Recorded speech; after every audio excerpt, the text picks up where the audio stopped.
ನಮಸ್ಕಾರ. ಇವತ್ತಿನ ನಮ್ಮ ಈ ಚರ್ಚೆಗೆ ಸ್ವಾಗತ.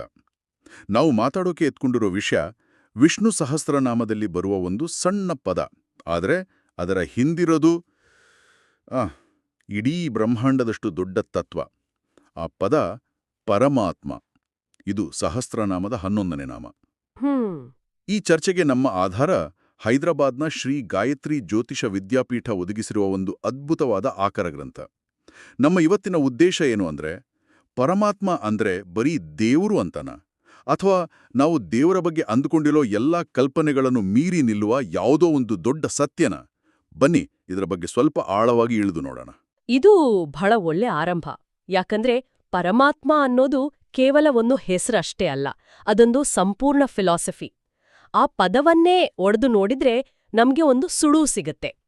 ಪರಮ ಅಂದ್ರೆ ಸರ್ವೋಚ್ಚ, ಎಲ್ಲದಕ್ಕಿಂತ ಮೀರಿದ್ದು, ಮತ್ತು ಆತ್ಮ ಅಂದ್ರೆ ಸಾರ, ಚೈತನ್ಯ, ಒಂದು ಕೋರ್ ಎಸೆನ್ಸ್. ಸೊ ಇವೆರಡೂ ಸೇರಿದಾಗ ಸಿಗೋದು ಕೇವಲ ಒಬ್ಬ ಸುಪ್ರೀಂ ಬೀಯಿಂಗ್ ಅಲ್ಲ, ಬದಲಿಗೆ ಇಡೀ ಅಸ್ತಿತ್ವದ ಮೂಲ ಸಾರ, ಆನ್ ಅಲ್ಟಿಮೇಟ್ ರಿಯಾಲಿಟಿ. ಓಕೆ, ಹಾಗಿದ್ರೆ ಮೂಲ ಗ್ರಂಥದಲ್ಲಿರೋ ವ್ಯಾಖ್ಯಾನದಿಂದಲೇ ಶುರು ಮಾಡೋಣ. ಅದರಲ್ಲಿ ಹೇಳೋ ಪ್ರಕಾರ ಪರಮಾತ್ಮ ಅಂದ್ರೆ ನಾಶವಿಲ್ಲದ ಸತ್ಯ, ಕಾರಣ ಮತ್ತು ಪರಿಣಾಮಗಳಿಗೆ ಮೀರಿದವನು, ಶಾಶ್ವತ, ಶುದ್ಧ ಮತ್ತು ಸಂಪೂರ್ಣ ಪ್ರಜ್ಞೆಯುಳ್ಳವನು. ಇದು ಕೇಳೋಕೆ ಸ್ವಲ್ಪ ಹೆವಿ ಅನ್ಸುತ್ತೆ. ಅಂದ್ರೆ ಏನು ಇದರ ಅರ್ಥ? ಖಂಡಿತ. ಇದನ್ನ ಸ್ವಲ್ಪ ಬಿಡಿಸಿ ನೋಡೋಣ. ಕಾರಣ ಮತ್ತು ಪರಿಣಾಮಗಳಿಗೆ ಮೀರಿದವನು ಅನ್ನೋ ಮಾತನ್ನು ಗಮನಿಸಿ. ನಮ್ಮ ಇಡೀ ಪ್ರಪಂಚ ನಡೆಯೋದೇ ಕಾಸ್ ಅಂಡ್ ಇಫೆಕ್ಟ್ ಮೇಲೆ ಅಲ್ವಾ? ಹೌದು. ಮಳೆ ಬಂದ್ರೆ ಬೆಳೆ ಬರುತ್ತೆ, ಓದಿದ್ರೆ ಪಾಸ್ ಆಗ್ತೀವಿ, ಪ್ರತಿಯೊಂದಕ್ಕೂ ಒಂದು ಕಾರಣವಿದೆ. ಆದ್ರೆ ಪರಮಾತ್ಮ ಈ ಸರಪಳಿಯ ಆಚೆಗಿದ್ದಾನೆ. ಅವನು ಯಾವುದಕ್ಕೂ ಕಾರಣನಲ್ಲ ಮತ್ತು ಯಾವುದರ ಪರಿಣಾಮವೂ ಅಲ್ಲ. ಅವನು ಈ ಇಡೀ ಆಟ ನಡೆಯೋಕೆ ಬೇಕಾದ, ಹೇಗೆ ಹೇಳೋದು, ಒಂದು ಸ್ಟೇಜ್ ಇದ್ದ ಹಾಗೆ, ಆದರೆ ಆಟದ ಭಾಗವಲ್ಲ. ವಾವ್! ಅಂದ್ರೆ ಹುಟ್ಟು ಸಾವು, ಸರಿ ತಪ್ಪು, ಆರಂಭ ಅಂತ್ಯ, ಈ ಎಲ್ಲ ದ್ವಂದ್ವಗಳ ಆಚೆಗಿನ ಒಂದು ಸ್ಥಿತಿ. ಹಾಗಾದ್ರೆ ಈ ಮೂಲ ಗ್ರಂಥದಲ್ಲಿ ಇದನ್ನ ಆಧ್ಯಾತ್ಮಿಕ ಸಾಧನೆಗೆ ಜೋಡಿಸಿದಾರಲ್ವಾ? ಅದು ಹೇಗೆ? ಎಕ್ಸಾಕ್ಟ್ಲಿ. ಅಲ್ಲಿ ಈ ವಿಷಯ ಇನ್ನಷ್ಟು ಆಳವಾಗೋದು. ಈ ಗ್ರಂಥ ಹೇಳೋ ಪ್ರಕಾರ ಪರಮಾತ್ಮ ಅನ್ನೋದು ನಾವು ಪೂಜೆ ಮಾಡೋ ಒಂದು ವಸ್ತು ಮಾತ್ರ ಅಲ್ಲ, ಅದು ನಾವು ತಲುಪಬಹುದಾದ ಒಂದು ಅವಸ್ಥೆ. ಆಧ್ಯಾತ್ಮಿಕ ಸಾಧನೆಯ ಅಂತಿಮ ಗುರಿ ಅದೇ.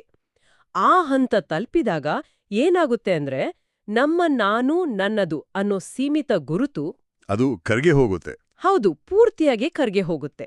ಒಂದ್ ನಿಮಿಷ, ನಾನು ಅನ್ನೋ ಗುರುತು ಕರ್ಗೆ ಹೋಗೋದು ಅಂದ್ರೆ, ಇದು ಕೇಳಕ್ಕೆ ಒಂದ್ ಕಡೆ ಶಾಂತವಾಗಿ ಅನಿಸಿದ್ರು ಇನ್ನೊಂದ್ ಕಡೆ ಸ್ವಲ್ಪ ಭಯಾನಕವಾಗಿಯೂ ಇದೆ. ನನ್ನ ಅಸ್ತಿತ್ವವೇ ಇಲ್ಲವಾಗುತ್ತಾ? ಒಳ್ಳೆ ಪ್ರಶ್ನೆ.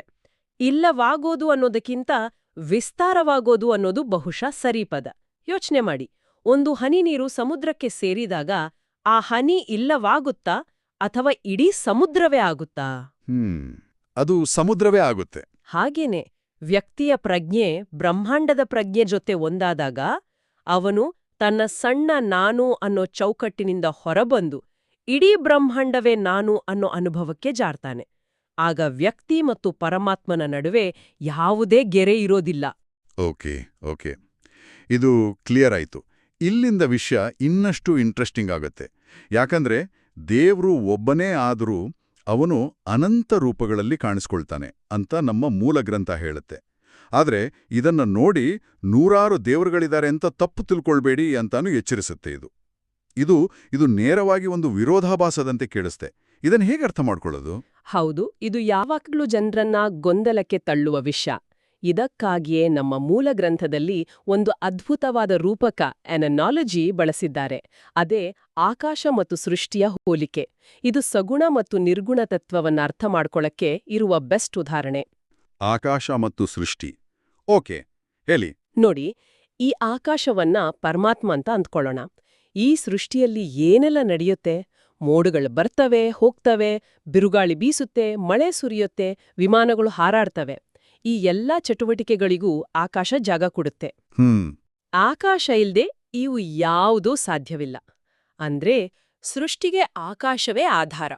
ಆದ್ರೆ ಈ ಸೃಷ್ಟಿಯಲ್ಲಿ ಏನೇ ನಡೆಯಲಿ, ಬಿರುಗಾಳಿ ಬಂದು ಎಲ್ಲವನ್ನೂ ನಾಶ ಮಾಡ್ಲಿ ಅಥವಾ ಸುಂದರ ಕಾಮನಬಿಲ್ಲು ಮೂಡ್ಲಿ, ಆಕಾಶಕ್ಕೆ ಏನಾದ್ರೂ ಆಗುತ್ತಾ? ಇಲ್ಲ, ಏನೂ ಆಗಲ್ಲ. ಇಲ್ಲ, ಅದು ಯಾವಾಗ್ಲೂ ನಿರ್ಲಿಪ್ತವಾಗಿ ಅಸ್ಪೃಶ್ಯವಾಗಿಯೇ ಇರುತ್ತೆ. ಅದ್ಭುತವಾದ ಹೋಲಿಕೆ. ಅಂದ್ರೆ ಸೃಷ್ಟಿಯೆಲ್ಲ ನಡೆಯೋದು ಅವನಲ್ಲೇ, ಆದರೆ ಅವನು ಅದಕ್ಕೆ ಅಂಟ್ಕೊಳ್ಳೋದಿಲ್ಲ. ಹಾಗಿದ್ರೆ ಈ ರೂಪಕ ಸ್ವಲ್ಪ ತಣ್ಣಗಾಗಿದೆಯಲ್ವಾ? ಪರಮಾತ್ಮ ಆಕಾಶದಂತೆ ನಿರ್ಲಿಪ್ತನಾಗಿದ್ರೆ ನಮ್ಮ ಕಷ್ಟ ಸುಖ, ನಮ್ಮ ಪ್ರಾರ್ಥನೆಗಳಿಗೆ ಅವನು ಸ್ಪಂದಿಸೋಲ್ಲ ಅಂತ ಅರ್ಥನಾ? ಅತ್ಯುತ್ತಮ ಪ್ರಶ್ನೆ. ಇಲ್ಲೇ ಸಗುಣ ಮತ್ತು ನಿರ್ಗುಣ ತತ್ವಗಳು ಚಿತ್ರಕ್ಕೆ ಬರೋದು. ನಿರ್ಗುಣ ಅಂದ್ರೆ ಆ ಆಕಾಶದ ಹಾಗೆ ಯಾವುದೇ ಗುಣ, ರೂಪ, ಬಣ್ಣ ಇಲ್ಲದ ಎಲ್ಲದಕ್ಕೂ ಆಧಾರವಾಗಿರುವ ಪರಮಾತ್ಮನ ಮೂಲ ಸ್ವರೂಪ. ಅದು ಡಿಟ್ಯಾಚ್ಡ್, ನಿರ್ಲಿಪ್ತ. ಸರಿ. ಆದರೆ ಅದೇ ಪರಮಾತ್ಮ ತನ್ನ ಶಕ್ತಿ ಅಥವಾ ಇಚ್ಛಾಶಕ್ತಿಯಿಂದಾಗಿ ಆ ಆಕಾಶದಲ್ಲಿ ಮೂಡುವ ಮೋಡ, ಮಳೆ, ಮಿಂಚಿನ ಹಾಗೆ ಬೇರೆ ಬೇರೆ ರೂಪಗಳನ್ನು ತಾಳುತ್ತಾನೆ, ಗುಣಗಳೊಂದಿಗೆ ವ್ಯಕ್ತವಾಗುತ್ತಾನೆ. ಅದೇ ಸಗುಣ ಸ್ವರೂಪ. ನಾವು ಪೂಜಿಸುವ ವಿಷ್ಣು, ಶಿವ, ದೇವಿ ಇವರೆಲ್ಲ ಆ ನಿರ್ಗುಣ ತತ್ವದ ಸಗುಣ ಅಭಿವ್ಯಕ್ತಿಗಳು. ಆ ರೂಪಗಳ ಮೂಲಕ ಅವನು ಸ್ಪಂದಿಸುತ್ತಾನೆ, ಅನುಗ್ರಹಿಸುತ್ತಾನೆ. So what you saying is, ಪರಮಾತ್ಮ ಅನ್ನೋದು ಇಡೀ ಬ್ರಹ್ಮಾಂಡದ ಆಪರೇಟಿಂಗ್ ಸಿಸ್ಟಮ್ ಇದ್ದ ಹಾಗೆ. ಅದು ಎಲ್ಲ ಕಡೆ ಇದೆ, ಆದರೆ ಯಾವುದೇ ಒಂದು ಫೈಲ್ ಅಥವಾ ಪ್ರೋಗ್ರಾಂಗೆ ಅಂಟುಕೊಂಡಿಲ್ಲ. ಆದರೆ ವಿಷ್ಣು, ಶಿವನಂತಹ ದೇವತೆಗಳು ಆ ಆಪರೇಟಿಂಗ್ ಸಿಸ್ಟಮ್ ಮೇಲೆ ರನ್ ಆಗುವ ಯೂಸರ್ ಫ್ರೆಂಡ್ಲಿ ಅಪ್ಲಿಕೇಶನ್ಸ್ ಇದ್ದ ಹಾಗೆ. ನಾವು ಅವರ ಜೊತೆ ಇಂಟರಾಕ್ಟ್ ಮಾಡ್ಬೋದು. Exactly. What a brilliant modern analogy. ಆ ನಿರ್ಗುಣ ಕೋಡ್ ನಮಗೆ ನೇರವಾಗಿ ಅರ್ಥವಾಗಲ್ಲ. ಅದಕ್ಕೆ ನಮಗೆ ಈ ಸಗುಣ ಇಂಟರ್ಫೇಸ್ ಬೇಕು. ಪರಮಾತ್ಮನು ಈ ಸಗುಣ ಅಂದ್ರೆ ರೂಪವಿರುವ ಮತ್ತು ನಿರ್ಗುಣ ಅಂದ್ರೆ ರೂಪವಿಲ್ಲದ ಎರಡರ ಮೂಲ.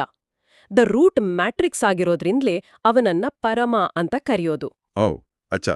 ಈ ಪರಿಕಲ್ಪನೆ ಬೇರೆ ಗ್ರಂಥಗಳಲ್ಲೂ ಇದೆಯಾ? ನಮ್ಮ ಮೂಲದಲ್ಲಿ ಕೆಲವು ಉಲ್ಲೇಖಗಳಿವೆ. ಪರಮಾತ್ಮನನ್ನು ಅಕ್ಷರಂ ಯತದ್ ಅದ್ರೇಶ್ಯಂ ಅಗ್ರಾಹ್ಯಂ ಅಂತ ಹೇಳುತ್ತೆ. ಅಂದ್ರೆ ಕಣ್ಣಿಗೆ ಕಾಣದ್ದು, ಗ್ರಹಿಸಲಾಗದ್ದು ಅಂತ. ವೇದಗಳು ಇದೇ ತತ್ವವನ್ನು ಪುರುಷ ಅಂತ ಕರೆಯುತ್ತೆ. ಅಂದ್ರೆ ಅ ಫಂಡಮೆಂಟಲ್ ಕಾಸ್ಮಿಕ್ ಪ್ರಿನ್ಸಿಪಲ್. ಭಗವದ್ಗೀತೆಯಲ್ಲೂ ಶ್ರೀಕೃಷ್ಣ ಇದೇ ರೀತಿ ಹೇಳ್ತಾನೆ ಅಲ್ವಾ? ನನ್ನ ನಿಜವಾದ ನಾಶರಹಿತವಾದ ಪರಮಸ್ವರೂಪವನ್ನು ತಿಳಿಯದ ಮೂರ್ಖರು ನಾನು ಕೇವಲ ಒಂದು ರೂಪವನ್ನು ಪಡೆದ ಮನುಷ್ಯ ಅಂದ್ಕೊಳ್ತಾರೆ ಅಂತ. ನಿಖರವಾದಿ. ಕೃಷ್ಣನ ಈ ಮಾತು ಬಹಳ ಮುಖ್ಯ. ಯಾಕೆ ಮನುಷ್ಯರು ಸೀಮಿತ ರೂಪಕ್ಕೆ ಅಂಟಿಕೊಳ್ತಾರೆ? ಯಾಕಂದ್ರೆ ಅದು ಸುಲಭ. ಒಂದು ಆಕಾರ, ಒಂದು ಕಥೆ, ಒಂದು ರೂಪ ಇದ್ರೆ ನಮಗೆ ಪ್ರೀತಿ ಭಕ್ತಿ ತೋರ್ಸೋಕೆ ಸುಲಭವಾಗತ್ತೆ. ಅದರಲ್ಲಿ ತಪ್ಪೇನಿಲ್ಲ. ಆದ್ರೆ ಕೃಷ್ಣ ಹೇಳೋದು, ನನ್ನನ್ನು ಆ ರೂಪಕ್ಕೆ ಸೀಮಿತಗೊಳಿಸಬೇಡಿ. ಆ ರೂಪ ನನ್ನ ಒಂದು ಅಭಿವ್ಯಕ್ತಿ ಮಾತ್ರ. ನನ್ನ ನಿಜವಾದ ಪರಮ ಸ್ವರೂಪ ಆಕಾಶದಂತೆ ಎಲ್ಲವನ್ನೂ ಮೀರಿದ್ದು ಅಂತ. ಇದು ನಮ್ಮ ಗ್ರಹಿಕೆಯ ಮಿತಿಗಳನ್ನೇ ಪ್ರಶ್ನೆ ಮಾಡುತ್ತೆ. ನಾವು ಸಮುದ್ರದ ದಡದಲ್ಲಿ ನಿಂತು ಒಂದು ಅಲೆಯನ್ನ ನೋಡಿ ಇದೇ ಸಮುದ್ರ ಅಂದ್ಕೊಂಡ ಹಾಗೆ. ಓಕೆ, ಈ ನಿರ್ಗುಣ, ಸಗುಣ ರೂಪಕಗಳೆಲ್ಲ ತುಂಬಾ ಶಕ್ತಿಯುತವಾಗಿವೆ. ಆದರೆ ನಾವು ಮಾತಾಡ್ತಿರೋದು ವಿಷ್ಣು ಸಹಸ್ರನಾಮದ ಬಗ್ಗೆ. ಹಾಗಾದ್ರೆ ಈ ಪರಮಾತ್ಮ ಅನ್ನೋ ಆಬ್ಸ್ಟ್ರಾಕ್ಟ್ ಕಾನ್ಸೆಪ್ಟ್ಗೂ ನಾವು ಪೂಜೆ ಮಾಡೋ ಚತುರ್ಭುಜ ವಿಷ್ಣುವಿಗೂ ನೇರವಾದ ಸಂಬಂಧ ಏನು? ವೈಷ್ಣವ ದೃಷ್ಟಿಕೋನ ಇದನ್ನು ಹೇಗೆ ವಿವರಿಸುತ್ತೆ? Good question. ಈಗ ನಾವು ವಿಷಯದ ಹೃದಯಕ್ಕೆ ಬರ್ತಿದೀವಿ. ವೈಷ್ಣವ ತತ್ವದ ಪ್ರಕಾರ ವಿಷ್ಣುವೇ ಆ ಪರಮಾತ್ಮ. ಅವನು ಬೇರೆ ಬೇರೆ ದೇವತೆಗಳ ಕಾರ್ಯಗಳ ಮೇಲ್ವಿಚಾರಕ, ದಿ ಅಲ್ಟಿಮೇಟ್ ಸ್ಯಾಂಕ್ಷನಿಂಗ್ ಅಥಾರಿಟಿ. ಅಷ್ಟೇ ಅಲ್ಲ, ನಮ್ಮ ಮೂಲ ಗ್ರಂಥದಲ್ಲಿ ವಿಷ್ಣುವು ಏನೆಲ್ಲವನ್ನೂ ಮೀರಿದವನು ಅಂತ ಒಂದು ಲಿಸ್ಟ್ ಕೊಟ್ಟಿದ್ದಾರೆ. ಆ ಲಿಸ್ಟ್ನ ಮಹತ್ವವನ್ನ ನಾವು ಅರ್ಥ ಮಾಡ್ಕೋಬೇಕು. ಹೌದು, ಆ ಲಿಸ್ಟ್ ಇಲ್ಲಿದೆ. ವಿಷ್ಣು ಇವುಗಳಿಗಿಂತ ಶ್ರೇಷ್ಠ ಅಂತ ಹೇಳಲಾಗಿದೆ. ಪಂಚಮಹಾಭೂತಗಳು ಅಂದ್ರೆ ಭೂಮಿ, ನೀರು, ಬೆಂಕಿ, ಗಾಳಿ, ಆಕಾಶ, ಆಂತರಿಕ ಮತ್ತು ಬಾಹ್ಯ ಇಂದ್ರಿಯಗಳು ಅಂದ್ರೆ ಕಣ್ಣು, ಕಿವಿ, ಮನಸ್ಸು ಇತ್ಯಾದಿ. ಆಮೇಲೆ ಮನಸ್ಸು ಪ್ರಧಾನ ಅಂದ್ರೆ ಸೃಷ್ಟಿಯ ಮೂಲ ಕಾರಣವಾದ ಅವ್ಯಕ್ತ ತತ್ವ. ಮತ್ತು ಕೊನೆಗೆ ಜೀವ ಅಂದ್ರೆ ನಮ್ಮ ವೈಯಕ್ತಿಕ ಆತ್ಮ. ಇದು ಕೇವಲ ಒಂದು ಲಿಸ್ಟಿನಂತೆ ಕಾಣುತ್ತೆ, ಆದರೆ ಇದರ ಆಳವಾದ ಅರ್ಥವೇನು? ಇದು ಕೇವಲ ಒಂದು ಲಿಸ್ಟ್ ಅಲ್ಲ, ಇದೊಂದು ಬ್ರಹ್ಮಾಂಡದ ನಕ್ಷೆ. It covers the entirety of perceived reality. ಯೋಚನೆ ಮಾಡಿ, ಪಂಚಮಹಾಭೂತಗಳು ಅಂದ್ರೆ ಇಡೀ ಭೌತಿಕ ಪ್ರಪಂಚ, ದ ಫಿಸಿಕಲ್ ಯೂನಿವರ್ಸ್. ಸರಿ. ಇಂದ್ರಿಯಗಳು ಮತ್ತು ಮನಸ್ಸು ಅಂದ್ರೆ ನಮ್ಮ ಇಡೀ ಮಾನಸಿಕ ಮತ್ತು ಅನುಭವದ ಪ್ರಪಂಚ, ದ ಎಕ್ಸ್ಪೀರಿಯೆನ್ಷಿಯಲ್ ಯೂನಿವರ್ಸ್. ಪ್ರಧಾನ ಅಂದ್ರೆ ಈ ಭೌತಿಕ ಜಗತ್ತು ಹುಟ್ಟೋಕು ಮುಂಚಿನ ಸೂಕ್ಷ್ಮ ಮೂಲ ಕಾರಣ, the very fabric of potential reality. ಮತ್ತು ಜೀವ ಅಂದ್ರೆ ಈ ಎಲ್ಲವನ್ನು ಅನುಭವಿಸುವ ನಾನು ಅನ್ನೋ ಪ್ರಜ್ಞೆ, ದಿ ಇಂಡಿವಿಜುವಲ್ ಸೋಲ್. ಈ ಗ್ರಂಥ ಹೇಳ್ತಿರೋದು ವಿಷ್ಣು ಈ ಎಲ್ಲದಕ್ಕಿಂತ ಮೀರಿದವನು. He is transcendental to all of it ಅಂತ. ಓಹೋ, ಈಗ ಅರ್ಥವಾಯ್ತು. ಅವನು ಕೇವಲ ಈ ಸಿಸ್ಟಮ್ನ ಮಾಸ್ಟರ್ ಅಲ್ಲ, ಅವನು ಸಿಸ್ಟಮ್ನ ಹೊರಗಡೆನೂ ಇದ್ದಾನೆ. He is not just a character in the game, he is beyond the game it self. Absolutely. ಇದೇ ಕಾರಣಕ್ಕೆ ವಿಷ್ಣುವನ್ನು ಪರಮ ಅಂತ ಕರೆಯೋದು. ಅವನು ಸೃಷ್ಟಿಯ ಒಂದು ಭಾಗವಲ್ಲ. ಪಂಚಭೂತಗಳು, ಮನಸ್ಸು, ಜೀವ ಇವೆಲ್ಲವೂ ಸೃಷ್ಟಿಯ ಪರಿಕರಗಳು. ವಿಷ್ಣುವು ಈ ಎಲ್ಲ ಪರಿಕರಗಳಿಗೂ ಆಧಾರ, ಆದ್ರೆ ಅವುಗಳಿಂದ ಸೀಮಿತನಾದವನಲ್ಲ. ಆದ್ರಿಂದಲೇ ಪರಮಾತ್ಮ ಎಂಬ ನಾಮವು ವಿಷ್ಣುವಿನ ಈ ಸರ್ವೋಚ್ಚ ಎಲ್ಲವನ್ನೂ ಮೀರಿದ ಸ್ಥಿತಿಯನ್ನು ಪರಿಪೂರ್ಣವಾಗಿ ಹಿಡಿದಿಡುತ್ತೆ. ವಾವ್! ಇವತ್ತಿನ ಚರ್ಚೆ ನಿಜವಾಗ್ಲೂ ನಮ್ಮ ಕಲ್ಪನೆಗಳನ್ನು ವಿಸ್ತರಿಸಿದೆ. ಹಾಗಾದ್ರೆ ಇವತ್ತು ನಾವು ಮಾತಾಡಿದ ವಿಷಯದಿಂದ ಕೇಳುಗರು ನೆಂಪಿಟ್ಕೊಳ್ಬೇಕಾದ ಕೆಲವು ಪ್ರಮುಖ ಅಂಶಗಳು ಯಾವುವು? ಖಂಡಿತ. ಮೊದಲನೆಯ ಮತ್ತು ಬಹುಶಃ ಅತಿ ಮುಖ್ಯವಾದ ಅಂಶ ಅಂದ್ರೆ ಪರಮಾತ್ಮ ಅನ್ನೋದು ಕೇವಲ ಒಬ್ಬ ವ್ಯಕ್ತಿಯಲ್ಲ, ಅದೊಂದು ತತ್ವ. ಇಡೀ ಅಸ್ತಿತ್ವಕ್ಕೆ ಆಧಾರವಾಗಿರುವ, ಆದರೆ ಅದರಿಂದ ಅಲಿಪ್ತವಾಗಿರುವ ಒಂದು ಮೂಲ ಚೈತನ್ಯ. ಆ ಆಕಾಶದ ರೂಪಕ ನೆಂಪಿರ್ಲಿ. ಹೌದು. ಎರಡನೇ ಅಂಶ, ನಾವು ದೇವರನ್ನ ಪೂಜಿಸೋ ರೂಪಗಳು ಅಂದ್ರೆ ಸಗುಣ ರೂಪ, ಆ ಅಪರಿಮಿತ ತತ್ವದ ಅಭಿವ್ಯಕ್ತಿಗಳೇ ಹೊರತು ಆ ತತ್ವವು ಆ ರೂಪಗಳಿಗೆ ಸೀಮಿತವಾಗಿಲ್ಲ. ಕೃಷ್ಣ ಹೇಳಿದಂತೆ ಆ ರೂಪವನ್ನೇ ಪೂರ್ಣ ಸತ್ಯ ಅಂದುಕೊಳ್ಳುವುದು ಅಜ್ಞಾನ.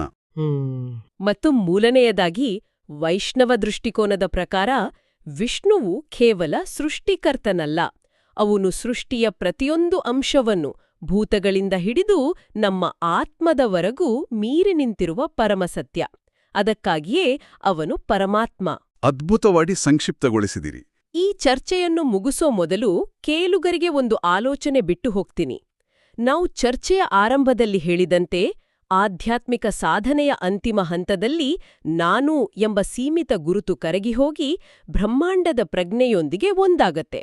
ಹಾಗಾದ್ರೆ ನಾವು ಪ್ರತಿದಿನ ನಮ್ಮ ಜೀವನದಲ್ಲಿ ಇಷ್ಟು ಬಲವಾಗಿ ಹಿಡಿದುಕೊಂಡಿರುವ ಈ ನಾನು, ನನ್ನ ಹೆಸರು, ನನ್ನ ಕೆಲಸ, ನನ್ನ ಸಂಬಂಧಗಳು, ನನ್ನ ಅಭಿಪ್ರಾಯಗಳು ಇದರ ನಿಜವಾದ ಸ್ವರೂಪವಾದರೂ ಏನು?